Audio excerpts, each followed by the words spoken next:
Okay, today on the workbench we have this unique vintage toy. It's called the Explorer and Vanguard Tracking Station. I didn't put it together because I thought you might want to see the inside guts. They're kind of unusual. The box is a little bit faded from age. This end is probably the easiest to read, but here's the word "the" Explorer and Vanguard Tracking Station. Now the red shows up a whole lot better than the yellow and the white, but it says with revolving radar scope, blinking warning lights, telegraph key, and light blinker. The only thing that wasn't sent with it is the little radar dish, which is going to actually go on there and would normally be coming out right there. The owner may or may not have it and decided not to send it, which is fine. Just pointing that out.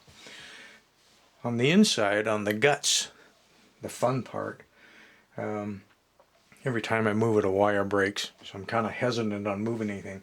But right back here we have a buzzer. I'm going to move it. Hang on.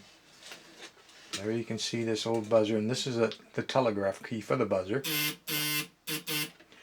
Now normally that light wouldn't light when you push the buzzer, but the one up here on top, which isn't even in frame, let's get that in frame, would. And it is.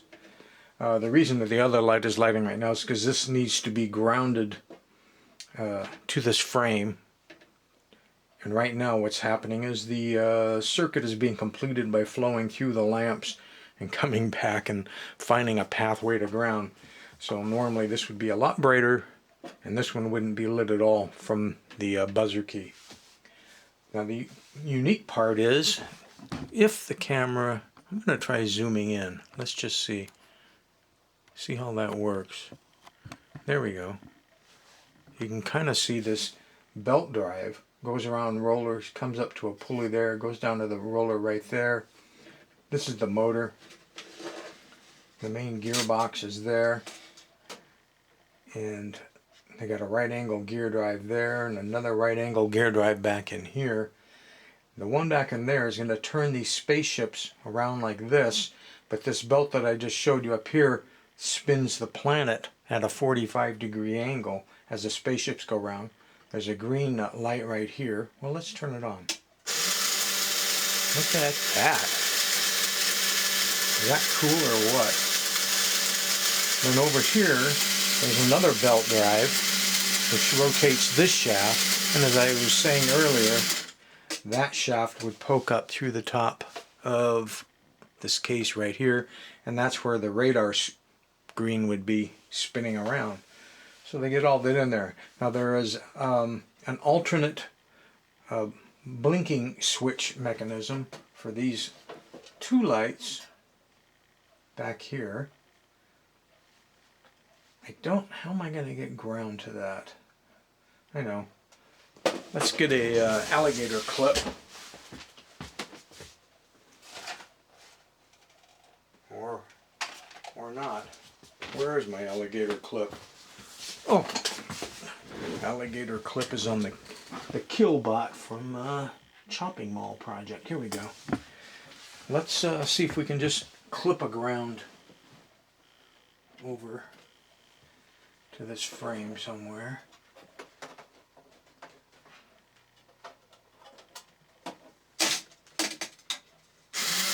There we go. Now you can see that there's a cool alternating lights. I mean, as a kid, I would have loved that. That would have just been out of this world. Now let's see if the top dome light lights up brighter when I use the code key. Let's turn this off.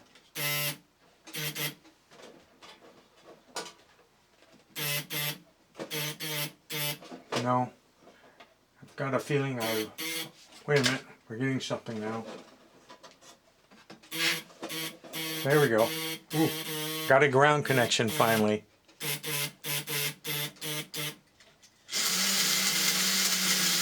You can't hear the buzzer when the motor's running. The motor noise is louder than the buzzer.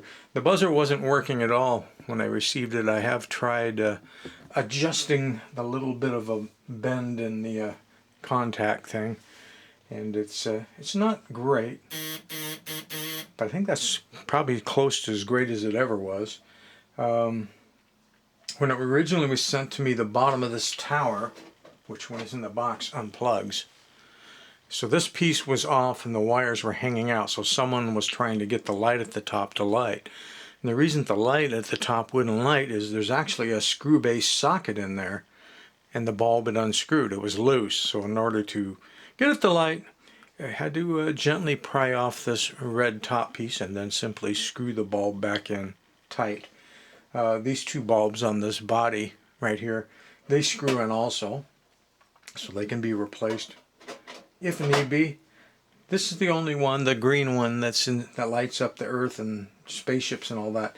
That one can't be replaced without taking the toy apart, as it's soldered in place. Now, I don't really know that it's going to be possible for me to reassemble this with the camera going, simply because I think I have to hold things in such a way. I'm wondering if I could get it close enough though. No, there's just too many wires and tabs and stuff I have to line up. There's actually more than a dozen tabs all the way around that have to line up and get in place. And then this piece also has to be tabbed in here before this piece can go all the way down. It's quite the little operation, but I think I got it sitting close enough in place where you can kind of get a rough idea of how cool this thing would look if it was assembled. I'm just going to kind of hold that there, and man, we need to be back even further if we want to be able to get the top in the picture, and I do kind of want to get the top in the picture. There we go. Let's try. Oops. Didn't mean to go that far with the old zoom. Let's try that. So now you can kind of see the effect of what it would look like as a kid. You got your blinking lights. You got the scope thing. I can't really angle things better to get you a better view of that. Maybe. I'm going to try hand holding this. If we break some more wires, I guess I can just fix them. And you got to remember, I haven't got a proper ground going to this top thing because everything's just kind of sitting there. No.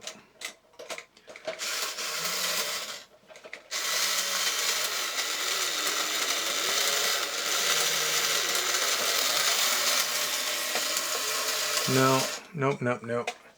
It's not working hand holding the thing with all the bits and pieces. But you get the idea. That's a pretty cool tin toy. I actually don't know the year, but I don't know if it was the late 50s or the early 60s, but just the flashing lights alone and the spinning Earth and the rocket ships and all that would have been enough to make me love it as a kid. Plus the Morse code, which was a big deal back then.